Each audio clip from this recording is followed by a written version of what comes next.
السلام عليكم ورحمة الله وبركاته. دمان أصحابتي soo dhawaada. maanta magaalada la aaday beledka loo baxay vlog yara la soo sameynayaa ilmaha jawi la soo siinayaa waxaa jirtay ilmaha iskuulka 2 wiig ay fasax ka yihiin marka magaaladan aadnay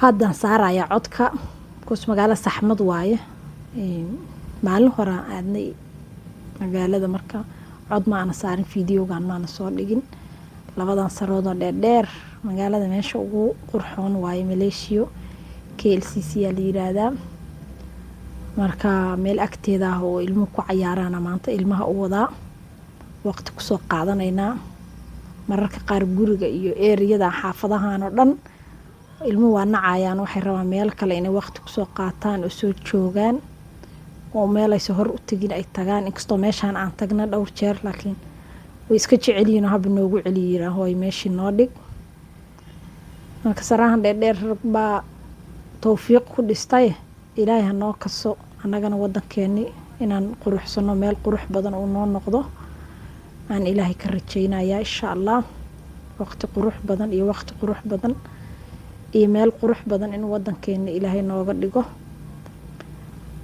meel ilmuhu ku cayaaraan aan ilmaha u dhigay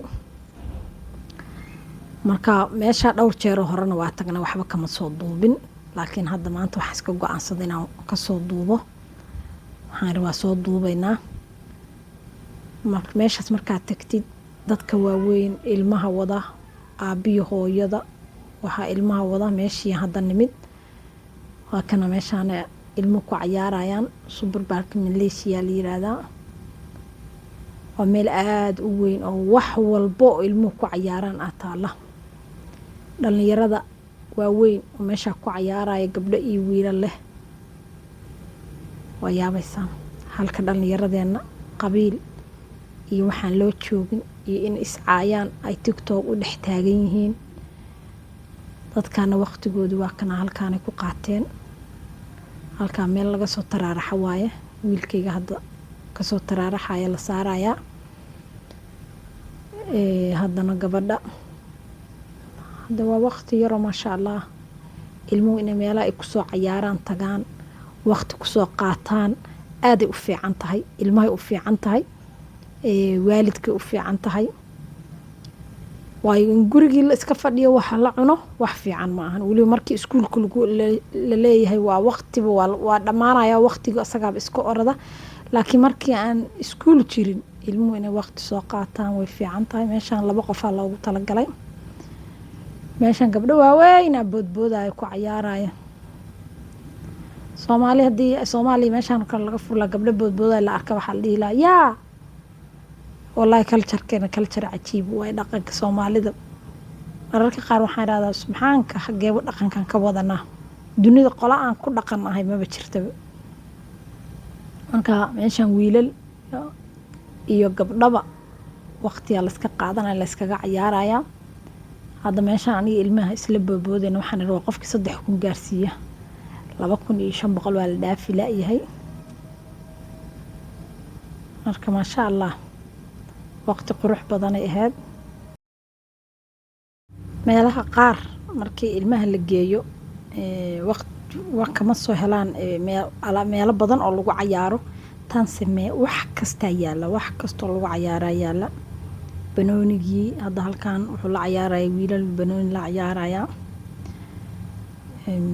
meel game ay leedahay meel banooni ay leedahay ayu wax bay leedahay meeshaan ayu wax ka maqan male laakiin saacadaha lagu jiraaya yar 2 hour bisay ku ogoliin 2 hour ka bacdi banaanka ka tahay moolka korkiisa waa kana aad u qurux badan yahay meesha oo irida hore oo markii la galay meesha waaye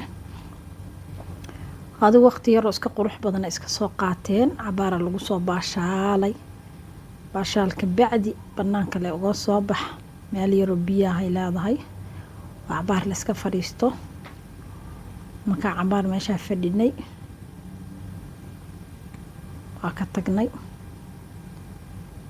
marka meel yar oo iska biyo la waayo oo kuraas taalo oo jawi yar oo macaan aa ku dareemaysi maasha allah. waqti iskaga qaada noloshaada. nolosha orod iyo gebgeb ma laha, mararka qaar way iskaga baahan tahay meelo oo la iskaga nafiso inaad iska tagtid oo cabaar waqti iskaga soo qaadatid. ku baashaal intaan nooshahay tartiibtaada yar, waqti iskaga qaado. maanta waxay naga maraysaa waqti iskaga qaado intaan nooshahay. marka ilmahana meeshoodan iska cayaarayaan, ana meesha biyahaas iska fiirsanaya. kuraas yaroo ha iga kicin ah ha lagu diyaariyey. marka meeshaan cabaar fadhinay, waa ka tegaynaa meel cuntaha iska aadaynaa, cuntaynayna ka bacdi tareenkan ku dhacayna. wallaahi waxaa jirta waqti aan baq jirnay tareen u kaadiyay xitaa garaab inaan raacno. waqtigii aan wadankan ku cusbeen cabsi waqtiga noo shineeda jirtay, laakiin hadda maasha allah xaggee u socotaa iyo wax iga gad iyo mar haddaa intaa kaliya taqaanid magaalada meeshaa rabta uga baashaal. meeshaan rabnaa ka aadnaa. ilmihiina xoogaa luqadda ii barteen, laakiin xilli waxaa jirta aan aada u cabsan jirnay. aana bas inaan raaca aqoon, tareen inaan raaca aqoon, garaab aana dalban aqoon. alxamdulilah hadda meeshaan boodboodka wiilkaasu ugu boodaya arka. dhallinyaradana noocaas la egna tigtoobay qabiil iyo balaayo ku kala qufayaan.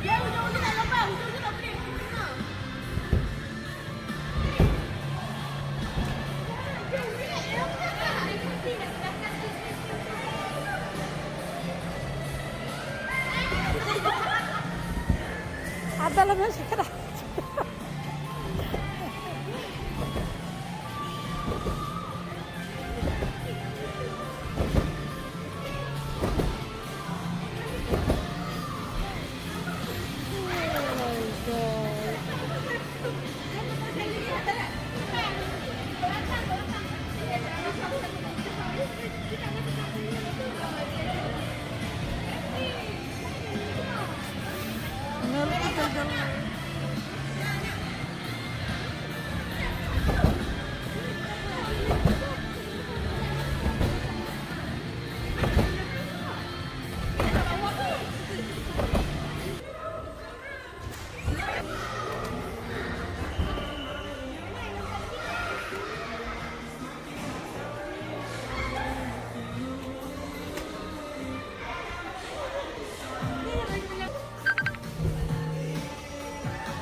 عبد الحق بود هاي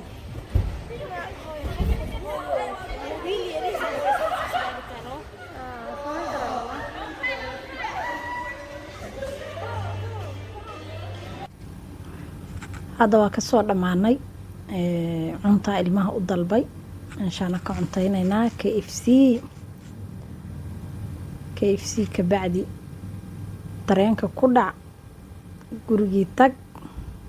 hadda markaan waa badaalan yihiin guriga markii la tago hore laga seexanayaa. halkaana cunadooda KFC wada yummy cuntada ka bacdi masha allah inta haysana allah siiyo, annagana ilaahay uun shufaaha nooga dhigo. ka bacdi tareenkii baan ku dhacnay. alla maxaa annagoo tareen xitaa aqoon yaa waxaana soo martay meel laga dalbaday si loo raaca aana garanayn. marka hadda maasha allah tareenkii aan ku dhacnay. guriga la tago waaba la daalan yahay. caawa hurdo fiicana la helayaa. wadamada xoogaa hurdadu iska dhib badan tahay. dhammaantiin waa idin salaamaya. asalaamu calaykum waraxmatullahi